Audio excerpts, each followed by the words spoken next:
Hey everybody, it's your host, Dr. Dana Martin, and here we are at the Sith Dominion podcast. And tonight we have, as starting to really be regular, thank you for coming back, Cam. Cam, how are you doing? I'm doing great. Happy to be here as always. What'd you do last week with your time off from TSD? Honestly, I've been trying to 100% Jedi Survivor on the PS5, and we went and had some friends' Christmases this past weekend, Friday, Saturday, and Sunday, which was cool.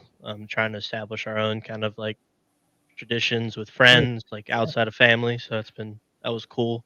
And other than that, just not a whole lot. Awesome. And Uh, Christmas shopping. So Christmas shopping's always fun. I find that I don't like going out though. If I can find it online and get it shipped to me and then I'll ship it to them, like yeah. I don't want to go to Walmart. I don't want to go to the mall.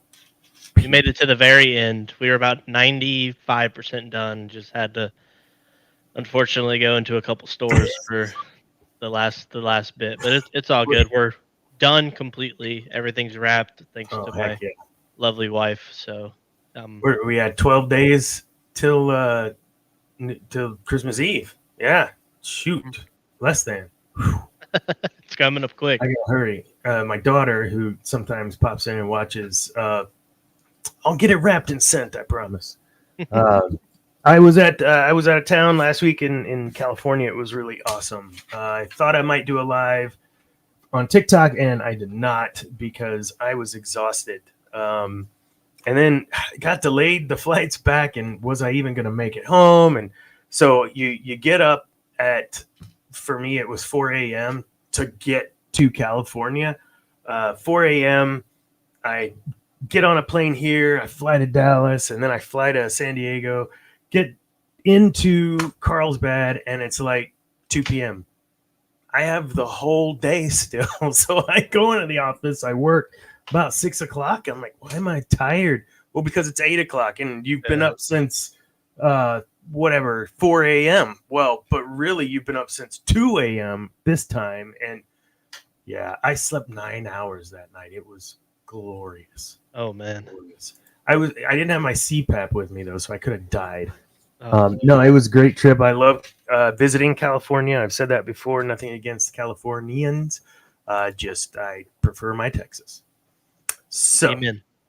I wonder if people are able to see us because we have 0 viewers. I'm assuming Josiah would have let us know, our super fan, if he Check. couldn't see it.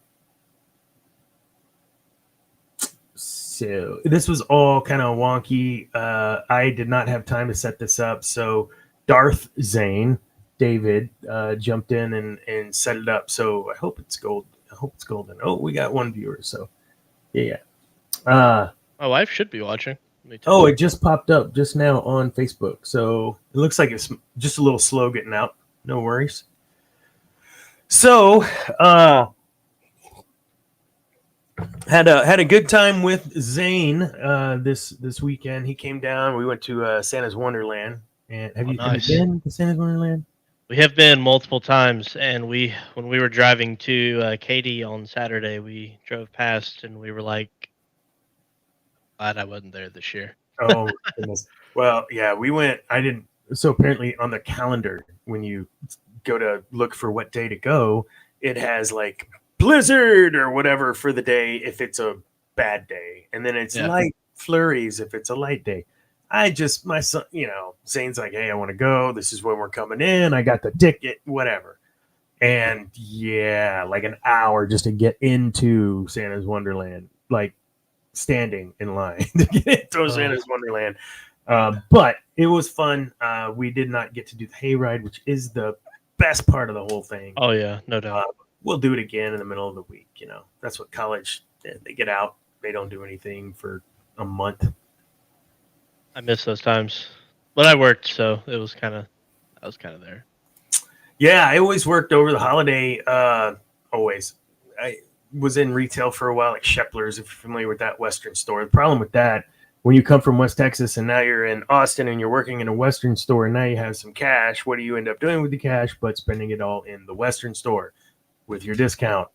So I didn't really do myself any favors.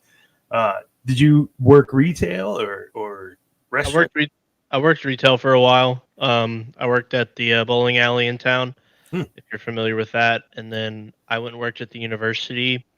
My into my sophomore year to for 3 years. So when I went to the university, it was much better for my class and social life and everything. So yeah, then when I graduated, I was in retail a little bit in the bank, and then just kind of morphed in the you are. not retail side anymore, which has been thankfully I enjoyed my time. I learned a lot of good customer service, and hats off to all the retail workers because Heck yeah, especially this time of year. oh yeah, I don't envy them at all. Not a bit. So, speaking of this time of year, tomorrow night, for all of you out there listening right now, and that will pick it up on the podcast tomorrow, um, we are having a GNN holiday special. And the GNN holiday special takes the hosts like David and myself and Cam from Cam and Focus and et cetera, and takes all of us and puts us in a holiday situation. And we're going to talk about holiday movies that aren't holiday movies. We may try to do some knockout rounds and voting and see what we can do with that. Who knows what's going to happen? Hilarity ensues. I don't know. Or maybe the girl goes off with the prince. I mean, that's the Hallmark version. So tomorrow night, the holiday special, GNN holiday special, 8:30 Central. It will be on YouTube live. Any questions? Good. I don't know about guest cam, how all that might work. If you're available, are you available if we bring on those guests as well? Yeah, I mean, you can just shoot me a text, and I can be available if you need me to. You got it, man. So that moves us into some more news. So some news broke today about E3 no longer existing, happening. They're done.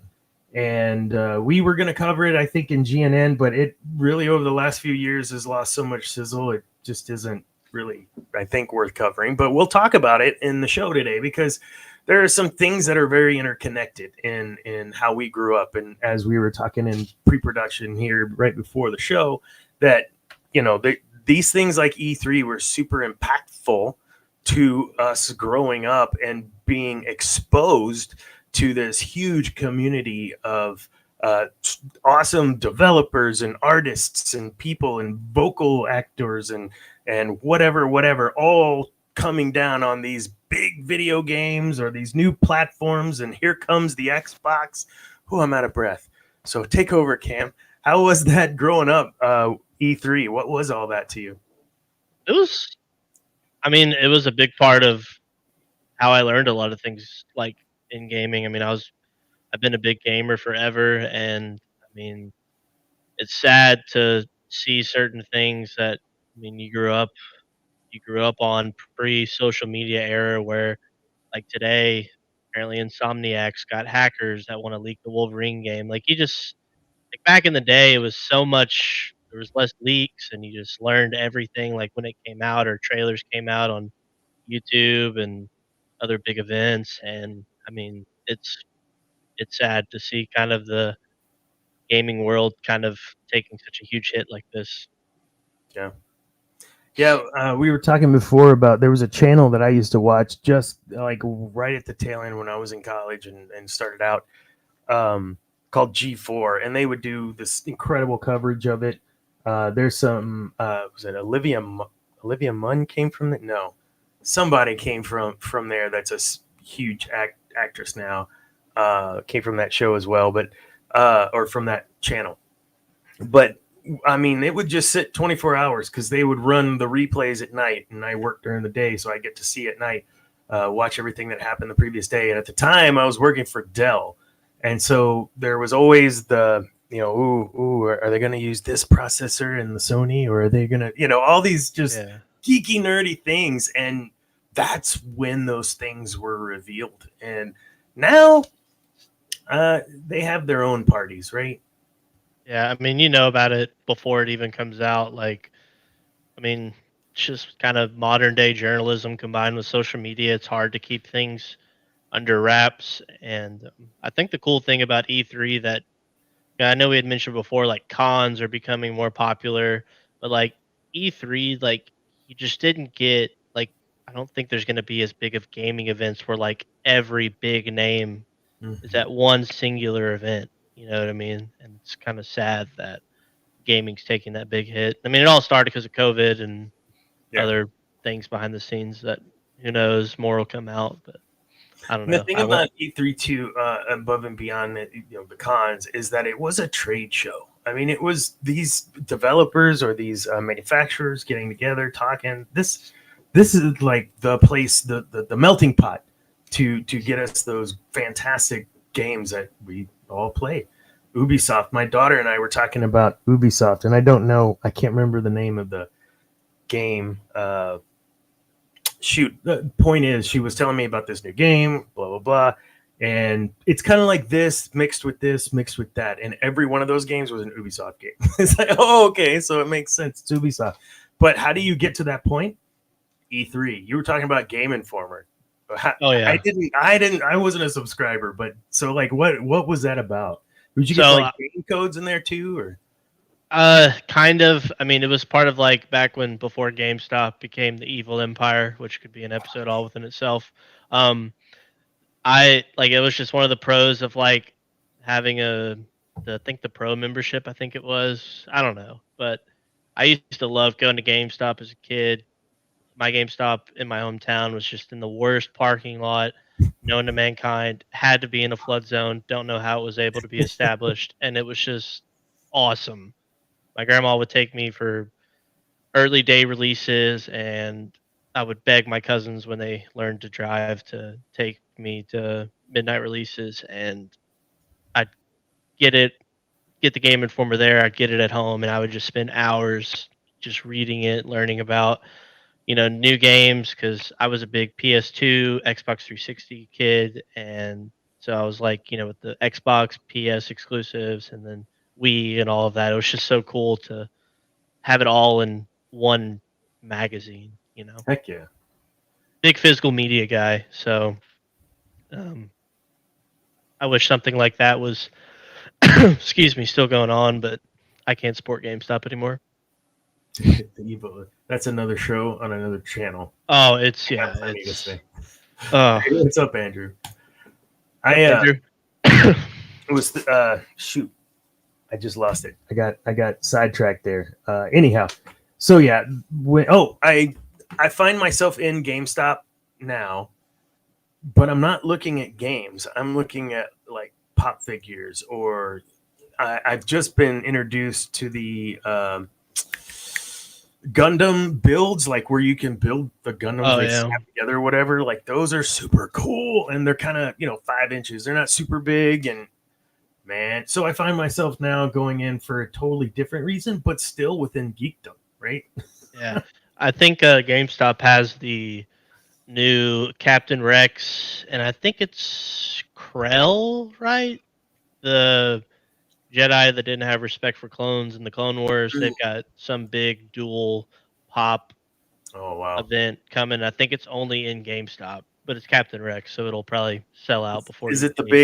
the big pop diorama one? Is that what It it is? yeah, it's like the horizontal one. Okay, okay, gotcha. It's a good size. It's probably like 35 bucks probably. So, but I think GameStop that's a GameStop exclusive. So I may be going to try to check that out if it hasn't already come out. So GameStop. Oh, I spent a lot of money in GameStop. I did a lot of trade-ins in GameStop. I think that was one of the coolest things that for a college kid was trading in your get. Like, I don't play this stupid game no more, and oh, you're giving me $8 for it, sweet, and that pays for like a tenth of my new game. But hey, it was GameStop went downhill when because you used to be able to take your consoles in for trade in, and they would mhm, pull it up on the little tiny screen, reset it for you, give you pretty good customer service, and it all went downhill when they stopped doing that, among other reasons, of course. But it's like yeah, small little stuff like that, and I'm like, come on, dude! Like this 10-year-old whose mom is making him trade in his yeah, PlayStation doesn't know how to reset his PlayStation. Just no. reset it for him, you know? And it's just, ugh. Yeah, we've had a couple employees that came from GameStop, and their experience was, yeah, we're getting out of there. Oh, that would totally suck. We have other things I think in our town too, like Game Exchange. That's a pretty big one, at least around here. Yeah, But yeah, and I not think much that different. the less media that we have, I think that's why you're seeing more of the figures or other collectibles in those stores because there's no they're losing the game market, the hard media market. Is it the new Xbox doesn't even come with a disc reader at all? So you can get like a smaller, not as powerful version without a disc. I think Best Buy in end of Q1 of next year isn't going to sell any physical. I can't remember if it's DVDs and movies or if it's actual video games, but they're going to stop going away with physical media, which is its own kind of issue within itself because PlayStation at the end of this year, they're losing certain licenses to stream movies. And for Mhm. people that have bought, because I mean, PlayStation and Xbox always have crazy deals for movies because it's very rare people buy, the movies on there, but they're losing licenses. And so they're just going away from the store. And like, even if you quote unquote bought the film, you only bought the rights to stream it on that platform. You don't actually own the Oh film. my goodness. Yeah, so they're it kind of went swept under the rug because I doubt it's like super big, like the Oppenheimer and those type of films. But there's just when you buy films on these streaming services, which I'm guilty of. I mean, if they sadly lose the license to stream them, you don't actually own them. So Yeah. Yeah, and it just seems we're moving more and more to we're not going to have anything, not going to own anything. We'll have the computer, but my Alienware doesn't have a disk drive, and I've got USB ports that I can plug things, drives into or card readers into, doing some photography and stuff. But no, otherwise it's just straight up just a box now that with a super high loud fan, but it needs to be, I guess. yeah, No, I that's got cool. 6 of them, and it's just when it's humming, but no disk drive. So Yeah. That's movies, video games, and the platforms now that spread to your phone. The complexities of some of these games now on the phones even are I that's a whole nother show, I guess. Just freaking crazy, man. support physical media and support your local comic shop Support your local company. Yes, if you have true. one in your area. Check out my list of articles on GNN. I did a write up on our local BCS comic store, BCS Books and Comics, and interviewed uh, the owner. Shoot, I'm gonna get in trouble. I don't remember her name. And then someone I worked with was like, "Man, I used to go to that store, man. I went back in there after your like just to kind of reminisce, and I used to get my comic there, and yeah, it's cool. Now, actually, yeah, he was on the show, like the first episode or second episode. Matt. Um, yeah, we'll move along. So, 20 minutes in, I think it's safe to go ahead and start talking about what we're going to talk about tonight. Unless you had any other news that you need to pop on me, because that was all the news I had. No, I'm ready. I'm ready to talk about who thinks he's the greatest Dark Lord of the Sith of all time. Yeah, Uh, and I would say he's definitely top five in my book. I had a hard, oh, oh yeah, top uh, five? top five, top five. But he was not okay. So Exar Kun, if you don't know, Sith Lord from way back, like 4,000 whatever prior to or BBY, Yeah. and so when you're looking at 1,000 years, 2,000 years, and all of a sudden someone resurfaces, not like Palpatine, like someone resurfaces in spirit form. It's kind of interesting, and that's was my introduction to Exar Kun was his longevity and being able to start to trap Luke, and we'll talk a little bit about that here in a little bit as well. But yes, top five because like Revan, not as good as Revan, in my opinion, amazing swordsman. He invented the dual lightsaber. Yes, Exar Kun invented the dual lightsaber. It wasn't Darth Maul? No, whoa, he's so cool. Yeah, no. Unfortunately for Maul, no. Fortunately for Maul, it was built before him. I don't think he had the technical savvy to, you know, whatever. I know he made legs, but I think those little spider things helped him make his legs. So he's good. Oh god, that episode is just oh gosh. But so as a swordsman, like he was nearly unmatched. Like the entire Jedi Order knew. Like he was amazing as a Jedi. And then his quest for knowledge, as most good Sith do, uh, he opened up and learned to do things that no one had ever learned to do. Sith Rage, that was one of the Force Rage was one of his skills that he pretty much made. There was a point where he was taking what you call it, not younglings, but Padawans from the Jedi Temple and had coerced them, influenced them, got them to come along with him. And there, he had a Sith amulet, and he kind of shattered the Sith amulet at them to where the bits of the amulet embedded in them, and then the spirits that were contained within said amulet inherited those bodies of sorts and provided him a new army. Like, I know that was a lot, but man, so that's why, in my opinion, he's a top 5. He was just sick, man. Would you say that he fell to the dark side, or would you say that he was more intrigued and just kind of naturally, in like the grand scheme of things, just let himself, fall in a sense, or I don't know. I think that when I said just like there's one more bit, and that bit is that no great. Yeah. I appreciate you alley oop there. It's that point of he thought he could learn without. He denied who his true self was. His true self was, there was a darkness there was a taint there that he had within him that he needed to get out, but he would just keep inside. In moments, these little fits would come out, and he'd have to rein it in. And his Jedi Master was, implicit, like, dude, or explicit. You've got to stop doing this.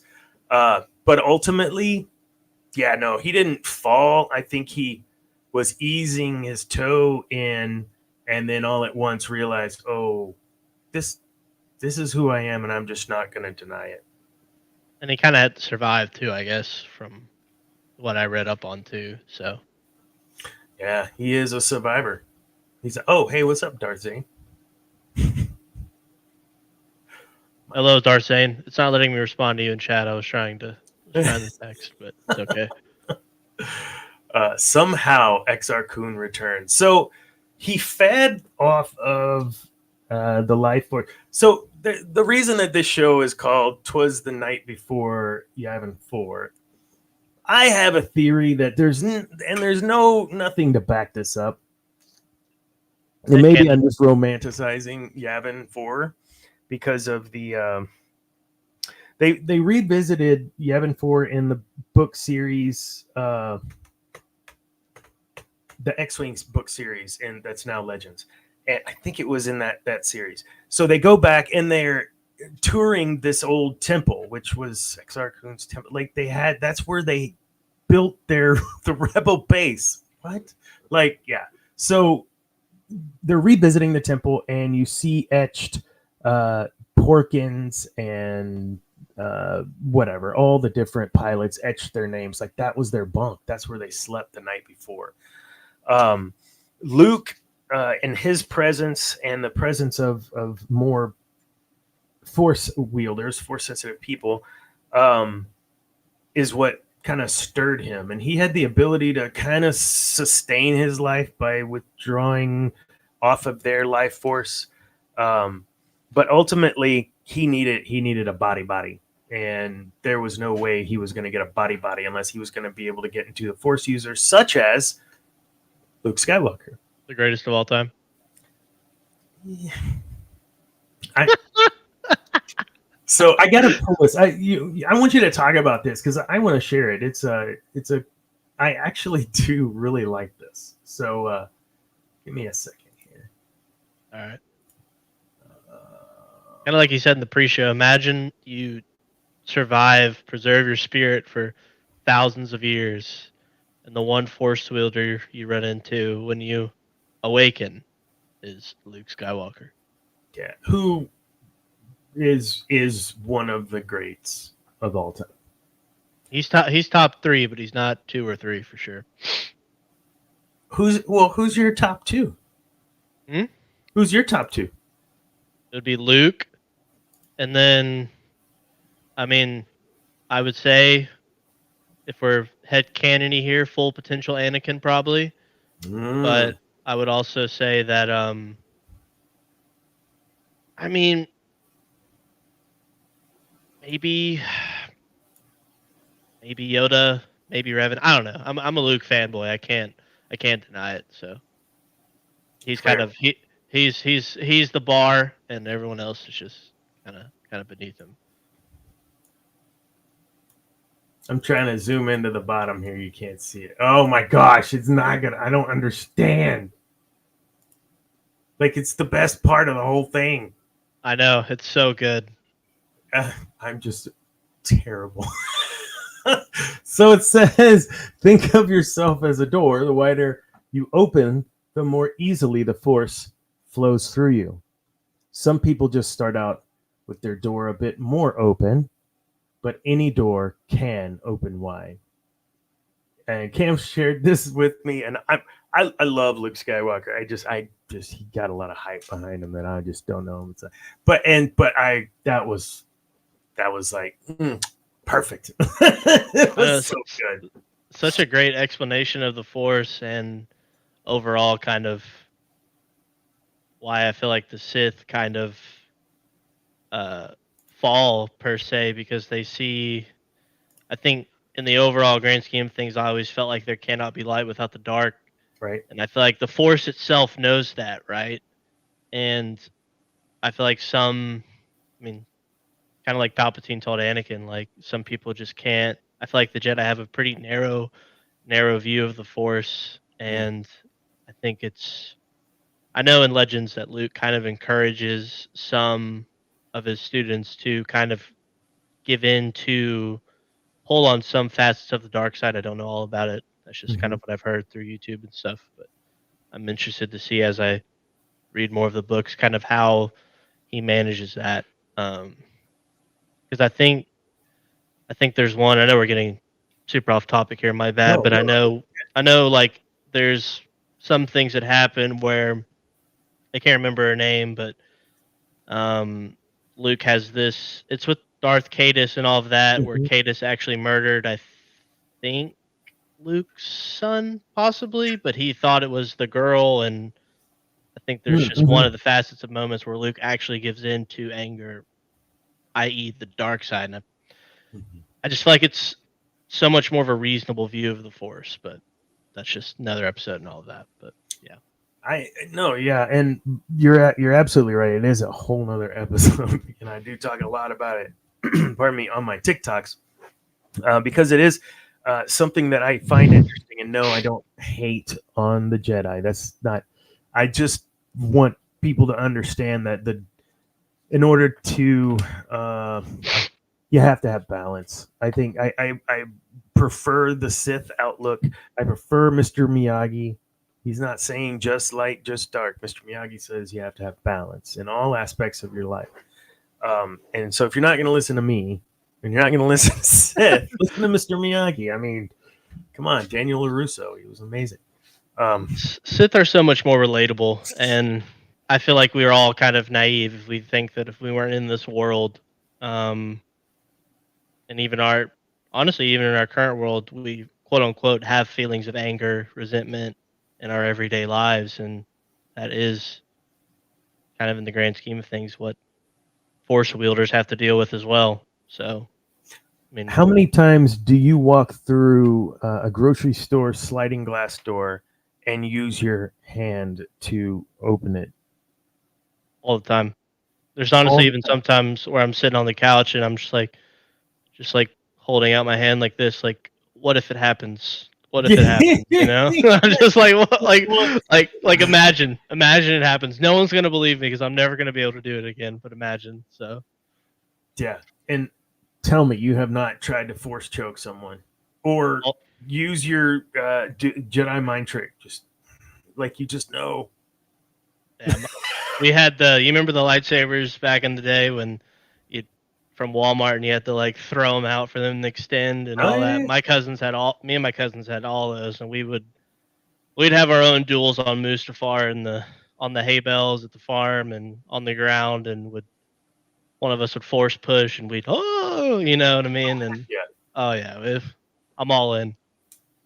So taking that like as kids, right? Someone always pretends they're the bad guy, pretends they're the good guy, and there's the battle ensues, and that's kind of how we're taught growing up to understand that there are good people and there are bad people. And I'm of the opinion, and I have nothing to back this up, that is not what my doctorate is in. It is in organizational leadership, not good people, bad people. So it's just my opinion. Now that disclaimer has been said, oh, thank you, Andrew. That's awesome. Just, I lost it. I'm just kidding. I'm gonna leave y'all hang for a second. Um, I don't feel that the Jedi fully represent a human, and I don't feel the Sith do either. I just feel the Sith more firmly align with who we are. If given the opportunity and the power, honestly, look at yourself. Think about your decision making, the things that you think no one else knows you think. Do you honestly believe you would be able to handle the amount of power that a Sith could wield? Go, Cam. No, and I don't think they can. I mean, No. the greatest of them all, Palpatine, in terms of charts and all of that. I mean, even he couldn't handle it. You know what I mean? And he probably No. handled it the best out of anybody who could. And I mean, probably Revan too, but there's several mind wipes and things that go on with all that. Sure. But I feel like no, I mean, and I think that's the point of the dark side. I think when George talked about the dark side, I think that's the whole point. Yes, they're relatable. Yes, all of us in the chat, all of us that are a part of this universe of stuff, we would all fall to the dark side, I feel like, and or would lean mostly towards that, Mhm. you know. And I don't necessarily think that um like you said, it's that simple, or dark side users are inherently bad people, or Jedi's fully represent good people. You know, Mhm. I feel like it's just the nature of the dark side. When you fully delve into it, you realize that I can't handle it. And the problem with dark side users is that they find masters who think that this Jedi who's searching for knowledge, the true nature of the Force, which you can't have without the dark side, thinks that, oh, I'm going. But the Sith just use each other. They just use each other to gain power, influence, longevity, and I think overall, I feel like that's just the whole point. That's why you Mhm. have to have the balance. As yeah, like Andrew Yep. said, they all think they're doing the right thing, and that's the problem. Yep. And we don't do politics on this show, but it is very much the end game is peace, love, harmony, right? It's the pathway to get to that. That's the difference. And when you look at light side, dark side, it's just don't do anything. Just sit there and everything will be fine and everything will be happy and roses. And the other side's like, no, go plant and make your own damn roses. We're Yeah. not going to sit around and wait for anything to happen. Both ends are peace, harmony, whatever throughout the galaxy. The means quite different, and we've touched on it, and it is we probably do need to do a whole show just on this. But it is that curiosity that we are inherently born with and made with that lead ultimately those Jedi down those paths. In the case of Exar Kun's return, That was one of the ways he was able to get those kind of semi-possess some of Luke's students was with the tempting of more knowledge. And that's how that's how Palpatine seduced Anakin, was by saying this is a power you might could learn. Don't just look at the dogmatic side of the Jedi. Open your mind and look at both sides. Now, I'm not saying you go down those paths. What I'm saying is we inherently have two sides. And if we don't maintain balance, one side's going to try to kill the other. If I you agree. So if you're stuck in a situation where you feel like you just got to be happy with it, then you're burying whatever real feelings you have and you're masking that, right? But on the other side, if you're just a jerk all the time, you see a little kitten, you're going to kick it just because you're angry. It's so dang cute, but it's because of the way it's making you feel on the inside. Like, it's both. You can't have an extreme both ways. No. But if there is an extreme to be had, at least one side or the other, just a little bit, it's got to be said. You get the best of both worlds. You can have the attachments, love for people, and still also tap into all facets of the Force. And I'll always argue that the Jedi had passion and love for all their students, and Sure. that is something that I will probably die on that hill, especially prequel era Jedi. You cannot tell me that Yoda did not care for Dooku, and Dooku's fall didn't hurt Yoda or make him feel a certain type of way, you know. Absolutely. And but yeah, I mean, I'm falling to the Sith 10 times out of 10 in the quest for power to knowledge, and I'm not scared to admit it. So Yep. So there was something you touched on that was really cool that I saw as some foreshadowing was Anakin doesn't know how to handle loss, and Yoda's response was he will, something to that effect. And it had to do with snips, like way in the beginning of Clone Wars. It may have even been at the end of the Clone Wars movie. I'm not sure.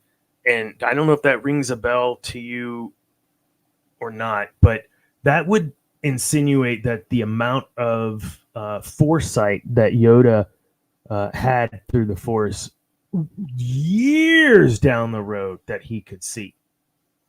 And see, if that's the case, why couldn't he see? Was Palpatine's power that great that he could shroud even Yoda? no.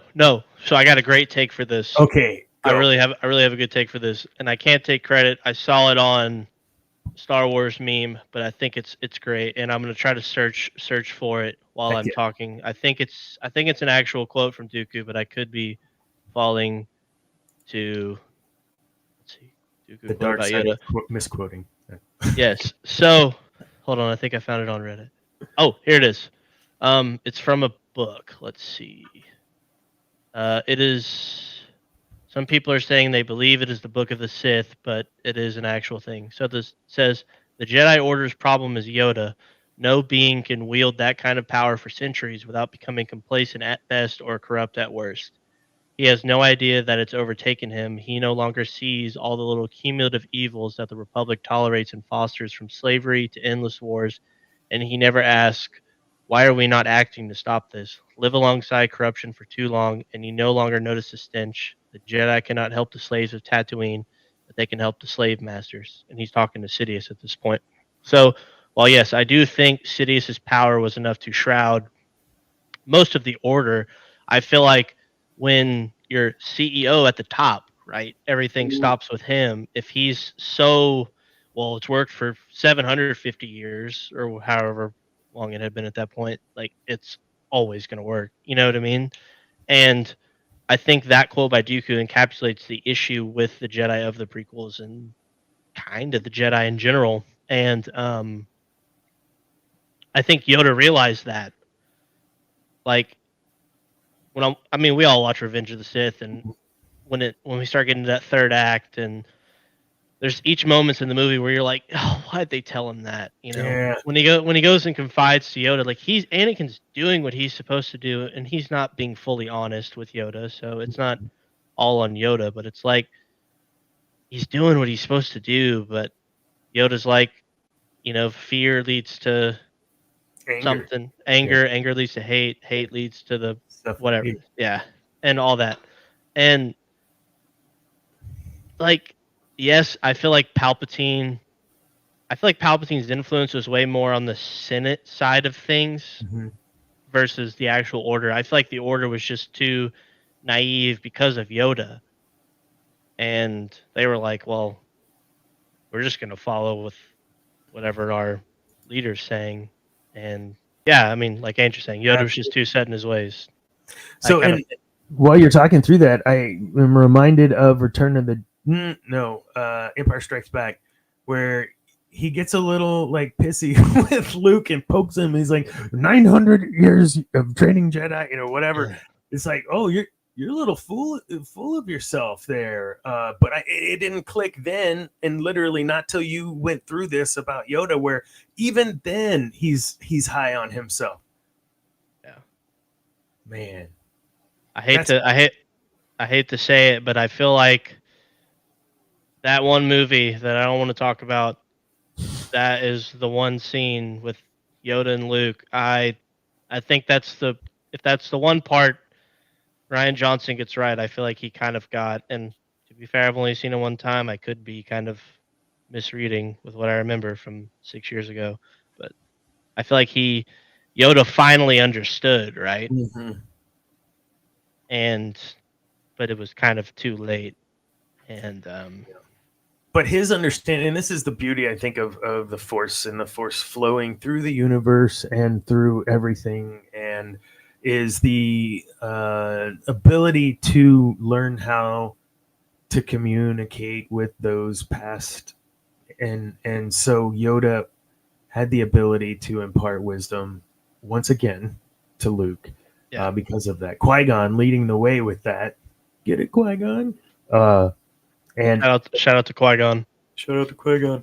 The, the, the You don't shit, get enough shout outs. Have you seen the them watching? It's Kenobi and Qui-Gon, but they do deep oh fake yeah, or something, and I know what they're you're talking about. holy crap! Really, the kid did that? Like, it's just fantastic. If you guys haven't seen that out there, Have, did you did you ever read the Force Unleashed book, the I did first not. one?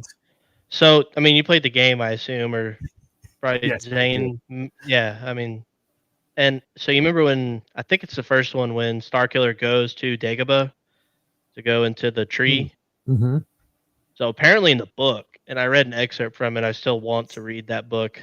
Apparently he feels because Yoda's just sitting outside, and in the game it's like, oh, Yoda cameo, awesome. But like in the book, Starkiller is like terrified because Oh, he feels the power coming from the tree, but he also feels Yoda's immense power in the Force, and he's like, what is up with this little green dude? I'm kind of paraphrasing, but sure. that's kind of the point. But I feel like even though that's pre Empire Strikes Back, and eventually, thankfully, Yoda caves in and kind of trains Luke, but those years on Dagobah changed Yoda, and I feel like you know, he finally kind of realized. I mean, you can't sitting in a dark side, just powerhouse. Eventually, I feel like you're able to kind of reflect to a certain extent. So Yeah, I'm having an epiphany. I think. So I still Luke, can't believe Exar Kun's in your top five. yeah, I like him. I like him a lot. He and let me get real quick. Shoot, Luke Skywalker. So it just hit me walking through that. Luke Skywalker in, is it the last? What's the second one? The second, The Last Jedi. the Last Jedi. Whenever all the stuff, the sacred texts and all that crap, right? That's when that all burns, or is that in the? Yeah, that's in the second one. Yeah, it's in the second one. So Luke did exactly what Yoda did. He failed and he ran. And then when Luke goes to Yoda and Yoda's like, no, I'm not training him. He's too old, whatever, whatever, whatever. It was a fear that led him. It wasn't, he's too old. Yoda's been training people for 900 years. He could have done it. He didn't want to. He was afraid. And then Luke was afraid. So where I thought, that's not my Luke. Maybe it is more my Luke than what I want to admit, because he's treating Rey exactly the way that Yoda treated him. I got to stop you there. I'm sorry. Okay, okay. Bring it, man. Look, all right, Andrew, you're spitting in chat, and I hope Darth Zane, you're on here, because I know you had some comments last time we were on. Nothing about, okay, you're like, I get the point, right? And I'm a Luke fanboy. There is a little bias, I'm admitting, but so the fundamental issue with Luke and the Last Jedi is that, let me sit up. Sorry, I gotta focus. All right. So he, despite everything, he saves the day at the end, and who knows why he dies or whatever. It states the fundamental fact: Luke still abandoned his family and friends in the galaxy. No books in between, no nothing. You go watch those 3 films by themselves. Mm-hmm. OT. The guy at the end, right? If Anakin hadn't have had the injuries, right, and the fact that he had turned over to the light, and I fundamentally believe that he didn't have the rage to quote unquote keep him alive in the suit and those things and the injuries from the lightning and all of that. But I fundamentally believe that Luke probably got on the ship doing what he could to try and save his father. Sure. Right. And, when he's talking to Leia before he goes up to the Death Star, Leia's like, why? Just run. Like, we're going to win anyways. They don't know what's coming. Luke's like, I have to go do it. I have to save him and save us. The guy in The Last Jedi, like, the point of Luke, he had all of the knowledge to not make the same mistakes as the Jedi. Mm. And the Luke that we have from even the 3 movies and no other content in between would not abandon his family and friends. No, he wouldn't. That is a fundamental like dumpster fire on the character. Like, you're like, that doesn't make any sense. What's up, Will? This guy saves Darth Vader. Yeah. Why is he giving into his nephew's having bad dreams? Why is he gonna try to, you know what I mean? And then in the last movie, he's like catching the lightsaber and all this stuff, and I don't know. It doesn't make any sense. And he knows of course, I know at the time of the movie he didn't know, but like, he trains Rey knowing she's a Palpatine. Yeah. But he wouldn't give Ben the same kind of, you know what I mean? Like, it just, and he knows those parents very well. Yeah, and I mean, again, it's just a fundamental like fork in the road from where the character was at the end of Return of the Jedi. And then you see stuff in the comics and you're like, oh my gosh, that's Luke Skywalker. Yeah. Like, he's just, and I don't really believe that he would do the whole no relationships and attachments and those type of things. And that still remain to be seen, I guess, with what they're doing right now. But no, I don't think that's our Luke from the films. But I was trying, man. I was trying to make some connections, and it was a bit of a stretch. I know. No, and I mean, I get where you're coming from, but no, I don't think that was ever something that Luke Skywalker would do. Would abandon his friends and family. And another topic, we can always talk about this in another episode. The one issue I have with the current shows and I had an issue with it in episode 9 at the start of the film. And I know it's in a book and it kind of explains, but can we talk about how, like, in another episode, of course, how Anakin just lets Ben fall, lets Luke, like, lets Palpatine, like, Anakin knows about X School and those type of things. Like, Palpatine tells Kylo at the start of episode 9, I've been every voice inside your head. So, Anakin, the chosen one, and from what I understand in the Ahsoka show, he has achieved full balance. He is the quote unquote Mortis God, essentially, is what they're kind of insinuating. Could be wrong. But he So. knows Ben's being influenced by the dark side, and he just lets Palpatine influence him. It makes me feel like, okay, sorry, I got confused. Luke, you mean Luke? Luke No. knows Ben is being influenced by Palpatine. Is that what you're saying? no, like Anakin in Spirit Anakin. Yeah, Spirit Anakin knows that Ben is being influenced by the dark side. Has all now, and because it's what, like, why is he doing? He's on the, God, I can't remember the planet with the whales where Ahsoka's at now. Sorry, spoilers, but Mortis. No, not Yeah. Mortis. Yeah, No. Mortis. Yeah, but like he's watching her. But when Luke's building the Jedi Academy, there's a new Skywalker heir that's falling victim, being influenced by quote unquote Palpatine. If you follow the last film, why, like, Anakin just doesn't care about his family anymore? It doesn't make any sense. Maybe it's some of those things where things have to happen so other things can happen. I guess it's true. It just, which like, he would be able to see, especially in the world between, right? Because now that they've added that, he potentially has the ability to super float through everything. And maybe that's going to be explained too.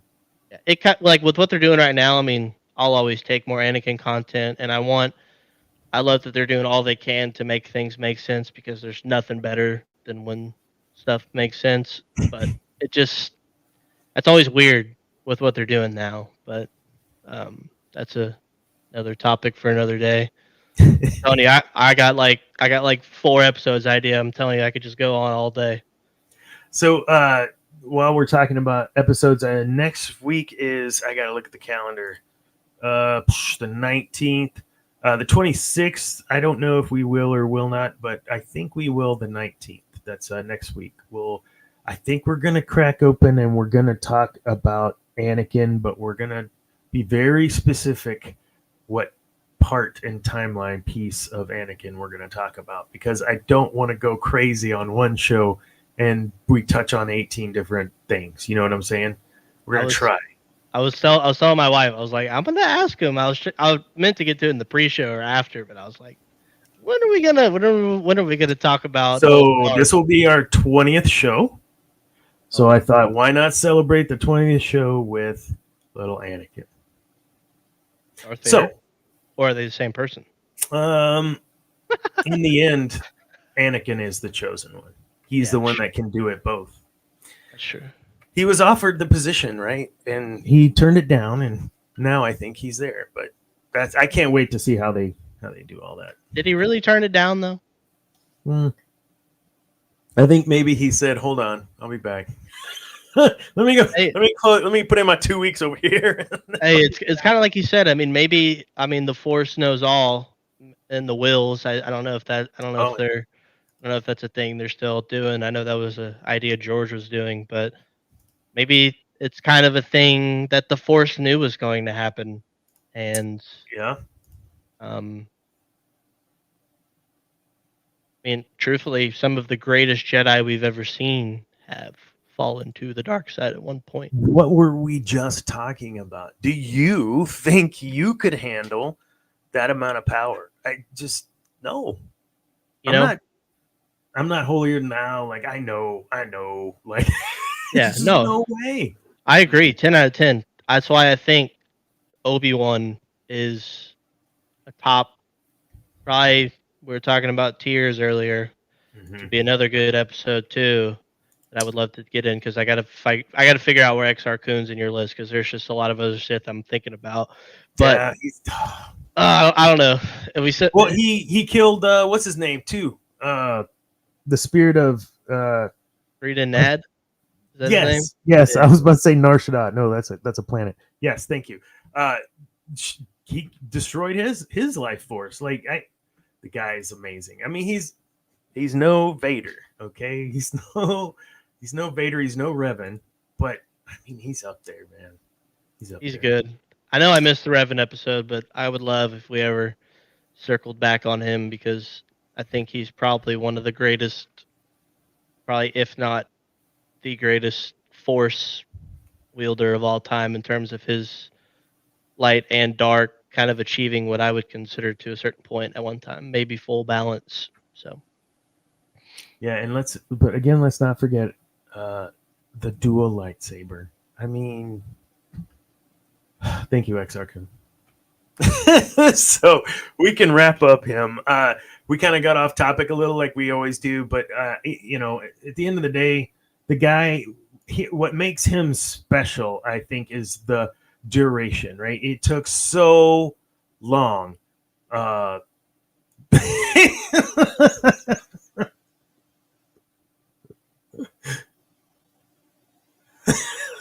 That's fantastic, David. I think you're, and I know the viewers don't have it, but I think in your outline, I think the Oppenheimer comparison to Exar Kun, I think that's a great one in terms of what you had kind of just said, like the overall lasting impact that his quest for knowledge had. I think is kind of similar to Oppenheimer's overall. And I haven't seen the Christopher Nolan film, and I really want to, but I think overall, I think that's probably one of the best comparisons I think we can draw to real world times, and in terms of what is the price of knowledge, forbidden knowledge with bunnies, right? Yeah, for forbidden knowledge, but you know what I mean. Like, what is the price of goals and I feel like the Sith don't ever realize. They don't know what the end goal is. They just want more and more and more. And they think they're doing it for a good cause, kind of like what Andrew said earlier, kind of like what the Jedi think they're doing is for a good cause. Mm-hmm. Like what Oppenheimer thought he was doing is a good cause. And every person that does great or impactful things, right, thinks they're doing it for a good reason. But it's like at what cost? Like your life, others' lives, future lives. Well, so the Oppenheimer is I'm glad you brought that up, and we can work that in and close out. But I used him and I used Napoleon. I just saw the Napoleon movie. How was it? It was okay. Is Joaquin Phoenix who plays Napoleon? Yeah, it was okay. There was no accent. It was just Joaquin Phoenix, like at community theater, I guess. It wasn't that great. The cinematography was great. The action sequences were great. The battles were great. That kind of stuff. And what I determined was, initially started out as a wholesome quest, right? But ultimately, power corrupted, and the amount of power that Napoleon wielded. From being exiled, being brought back, and then being exiled, like he just kept coming back. Exar Kun kept coming back, but for Napoleon, it was more that power that he was able to get. And with Oppenheimer, I really felt like he knew what he was doing. He knew the outcomes. He knew how many people would die. He knew all these things, and still did it. He had to struggle with that, I think, later in his life, or maybe he didn't. We're led to believe that it was something that he had a 4-hour cut, because I drank too much soda. We'll just say that I couldn't barely. I had to leave in the middle of it. It's like 3 hours and 15 or 3:20, something crazy. It's a long movie, really good though. But how do you balance that? And I don't think there's an answer. It ultimately, one side or the other is going to win. And in the case of Exar Kun, his best bud, name escapes me, was by his side whenever Exar Kun became Dark Lord of the Sith. or Dark Lord of the Sith, and became his apprentice, and then was lost his Force capabilities and went back to the Jedi Order and betrayed him. So I mean that even when your friends and everybody leaves you, and you still got to keep going. And I think ultimately, when we look at those bits in people's lives, like Oppenheimer or Napoleon, they were lonely people when they died. They went for that quest to power and ultimately paid probably one of the greatest sacrifices. And Luke, I get it, he would have given everything for his friends, just like he did every other time prior. And that's where I think there's a difference in Luke and how he was portrayed, what we've been talking about with Exar Kun. And ultimately that's why Exar Kun failed, because his pupils believed in him. I don't know that I've ever had a teacher, maybe one or two, that I fully believed in the way that his students did. And you're right, that doesn't work with what happened with Ben at all. The Exar Kun story. But that story is legends, right? So we gotta be careful there. Who did we talk about a few weeks ago where it was kind of like the same, kind of had a similar situation? Students, trying to think of. Was it Darth Crate with? Yes, Crate. Yes. Yes. Kind of the similar thing. Like, I eat every. I think what the Jedi got right is that, or kind of how I read into it, is that the Jedi, a master and apprentice, where like a master was as strong as his apprentice could be. Right. Like, I think Obi-Wan recognized that Anakin made him better, and I think that in the Sith's quest for power, that like in Exar Kun's situation, having loyal followers only enhances your overall power and influence. And that can be said for any team, honestly. You're only as strong as your weakest link, right? Yep, that's why you always gotta cut 20. No, 20% cut rule. No, we're not gonna do that. I'd be cut off the show. So, we got Zane. He's gone. But no, you're right. The one Sith Order, way more powerful, efficient, proficient, and Exar Kun had very similar approach that we can do this together, and those are the ones that come the closest or do reign for a while. So circling back to 'Twas the Night Before Yavin IV, and where all this started and why I wanted to talk about Exar Kun comes back to the awakening, right? He had to have known that something was there, and I'm hoping they're going to dive into some canonizing more of him, because of the movies being on Yavin 4, his temple being on Yavin 4. There's a lot of dark side on Yavin 4, so much to explore on Yavin 4.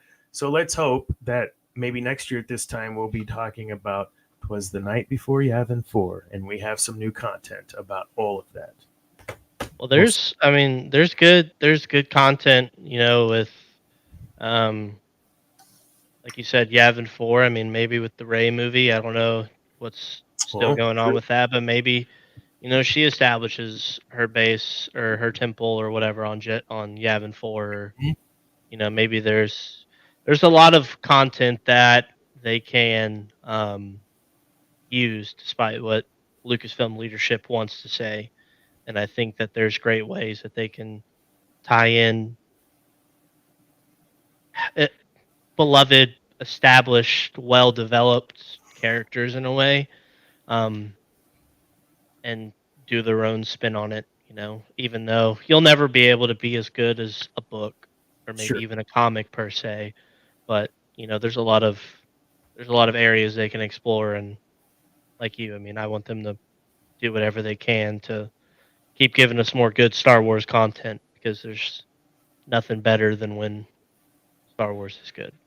And we just hope that the savior in the cowboy hat does everything the way that he needs to do it and not the way he's being told to do it. So I he hope is so. our chosen one, I think, right now. So we'll ride that horse though till it can't run anymore. Come on, Dave Filoni. Well, I mean, I think the biggest thing is he has a passion for this stuff. He has a love, and he feels a sense of responsibility to continue what I mean, they call Lucas the master and Filoni the Sure. apprentice, and you know, I think when we have a lot of passion behind the projects, just like passion in anything, passion. If we have passionate people in forms of leadership that actually care about the content and not just turning it into a profitable entity, I feel like it's better overall. I mean, the only reason we have this great um,